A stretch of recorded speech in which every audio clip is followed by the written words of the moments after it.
Looking at the steering wheel as well as the cluster screen and the head-up display inside of the Polestar 4. In this video, you're going to learn everything that you need to know. First thing I'm going to point out is that the steering wheel inside of the Polestar 4 is going to be heated.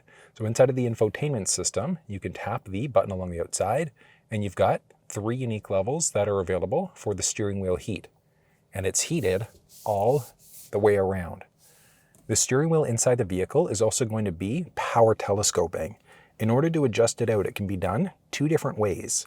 If you take the bottom button here, you can move into your adjustment screen, and then inside of the infotainment system, so if you go to your little car icon, and under the quick launch controls here, you've got your adjustments. So if you go to adjustments, you can adjust out the left mirror, right mirror, head-up display, etc., or hide that menu.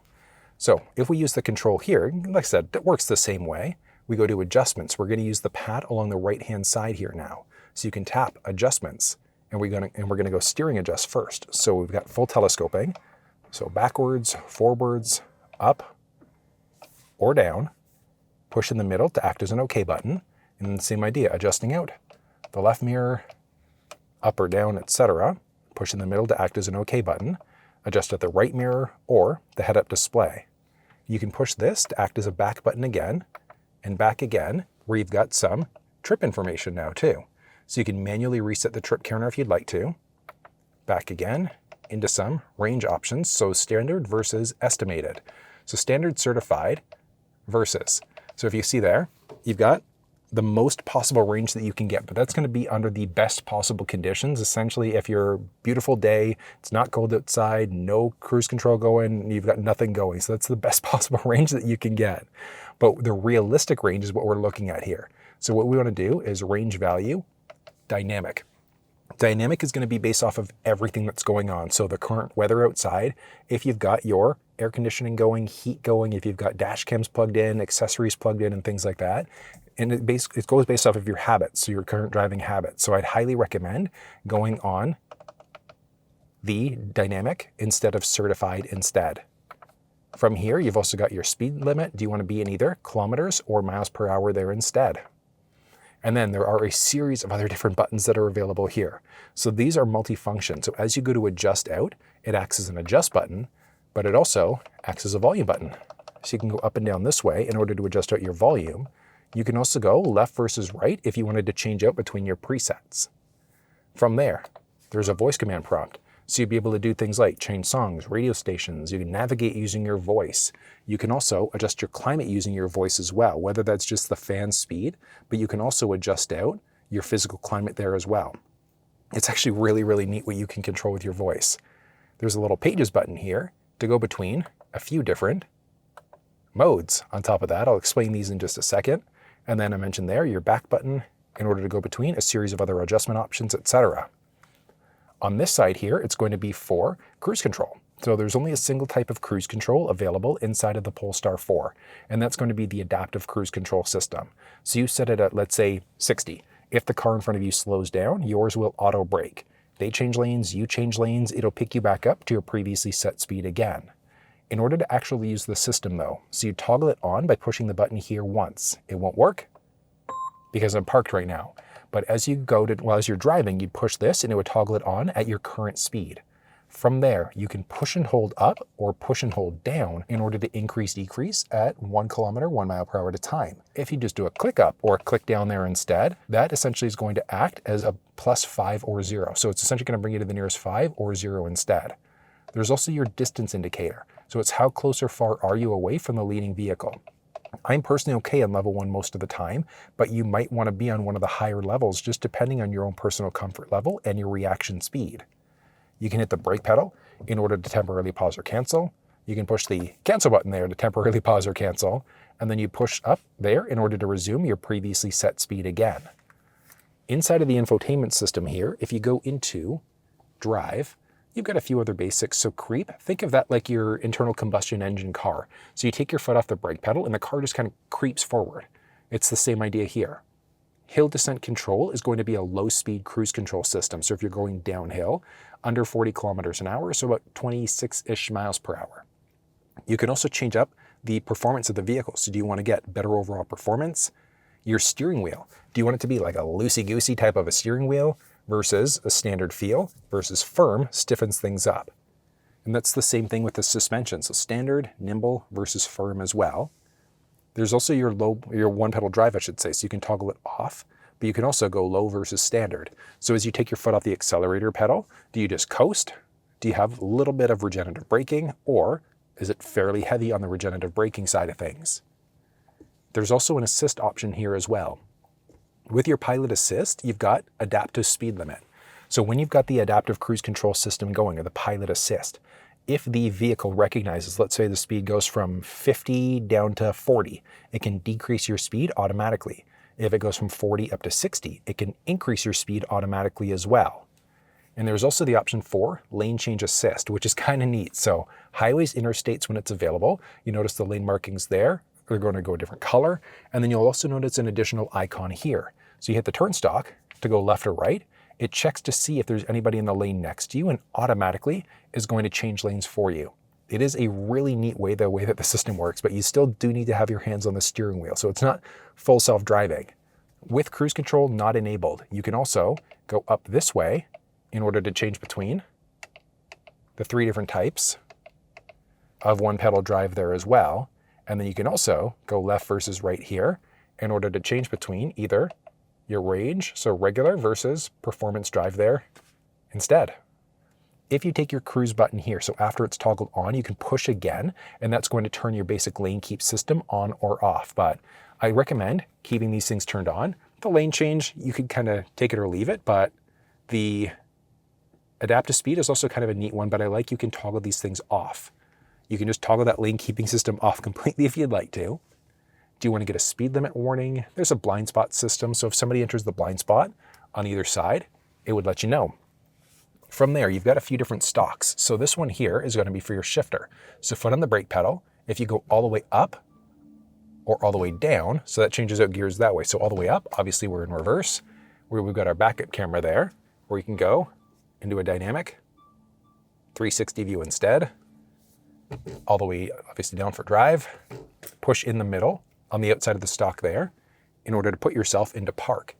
In order to get into neutral, if you go lightly up or lightly down, that puts you into neutral, back into park there again. And outside of that, it's a non-functional 6. So it's just up and down for your shifter itself. Along this side, it's kind of a neat one. So you've obviously got your turn signals there. You can push away in order to toggle your high beams on into an auto mode. So what the auto mode means here is that if the vehicle recognizes high beams are needed, it's going to turn them on automatically.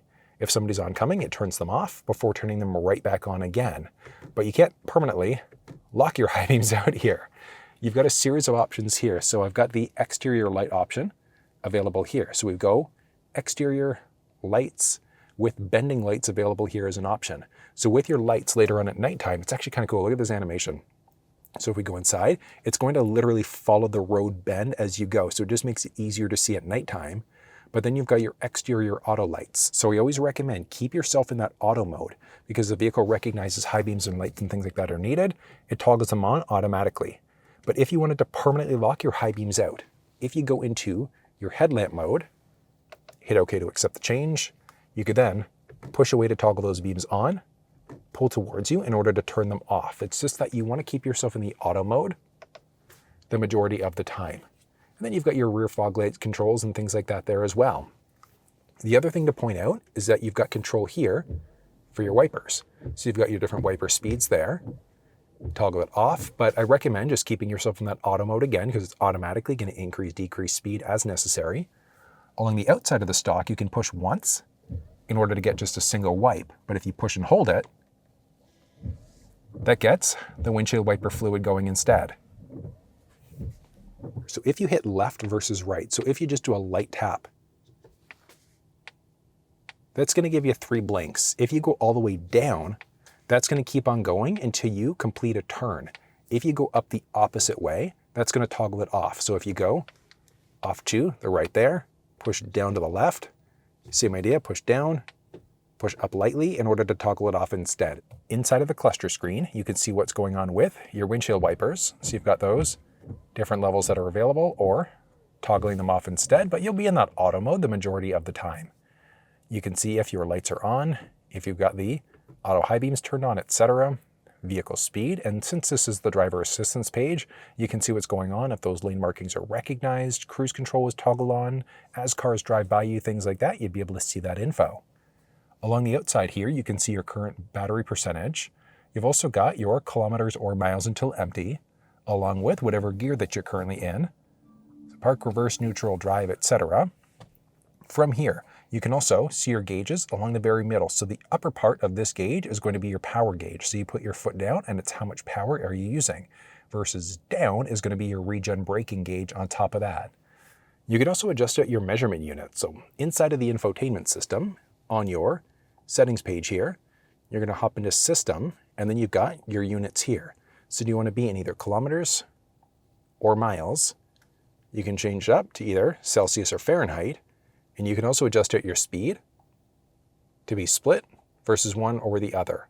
And then toggling your tire pressure onto either PSI, bar, or kPa there instead. From here, as you jump between the different pages, so you've got your battery percentage there. So you've got more of like a calming view instead. Button push again in order to get to your full mapping cluster view.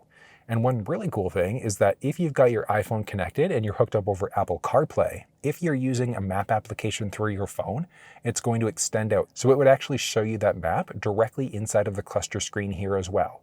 Otherwise, it's just going to default to Google Maps, but you've at least got some neat views that are available. And as you've got an active route going, specifically on the Google Maps side of things, so if we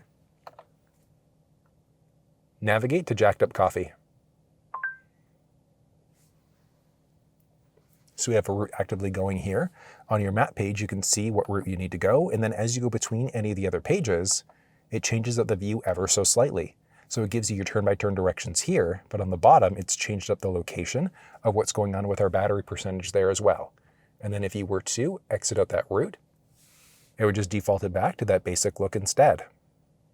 Some versions of the Polestar 4 also have a head-up display available. Inside of the infotainment system here, you can add it in as a favorite if you'd like, but otherwise, if you go to Interior and then Head-Up Display, you can toggle the Head-Up Display off completely if you'd like to, but with it turned on, you can adjust out the position and things like that. So we'd use this pad to go up or down in order to change the height. You can adjust out the brightness here too, and we just go left versus right, but I highly recommend being all the way to the right on number 20 to get the best possible brightness. And you can also control the tilt. So that's how far off to the left or the right does it sit. And same idea, we're going left and right in order to be able to adjust at that tilt as well. And then you can also reset it back to the middle again if you'd like to. There's also seat memory available inside of the Polestar 4. So get your driver's seat set up the way that you'd like to. So the first circular switch is going to be for your lumbar support. So you've got 4-way lumbar support there. The next one over, you can go forwards, backwards, up, or down with the seat. You can also do a little bit of a diagonal motion if you'd like to. And then you can adjust out the backrest the way that you'd like to there. Once you've got that set up, if you go into your infotainment system here, what you're going to do, you've got the adjustments option here. Go to your seats. So you essentially just want to go to your settings, interior, seats, where you've got either position, lumbar, etc. So you can adjust it out inside of the infotainment system here if you'd like. But once you've got all of that set up, you could then save it as a new driver preference. You've got your 3 individual profiles that are available.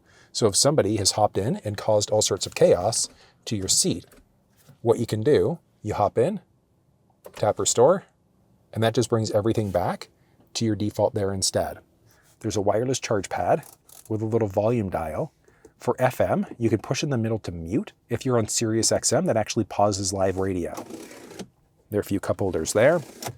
Up overhead, you've got an interesting little rear view mirror here. So you can flip down in order to be able to look to see what's going on in the second row, but there's no rear window inside of the Polestar 4. So what you have to do is this essentially is a fully digital rear view instead. You push the little settings icon here, and then you've got 3 different options that are available there. So the first one, you hit OK, and then you can adjust out the brightness. From there, you can go down a level, OK, in order to move it up or down.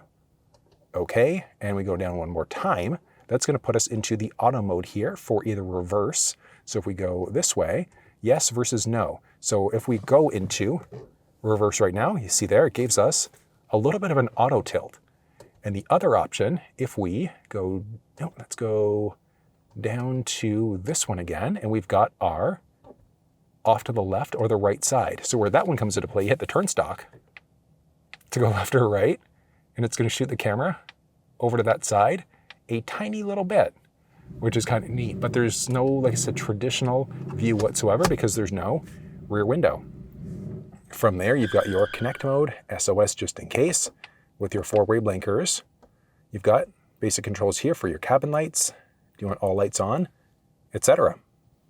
I know that was a heck of a lot of information, but that's everything you need to know about the steering wheel as well as the cluster screen inside of the Polestar 4.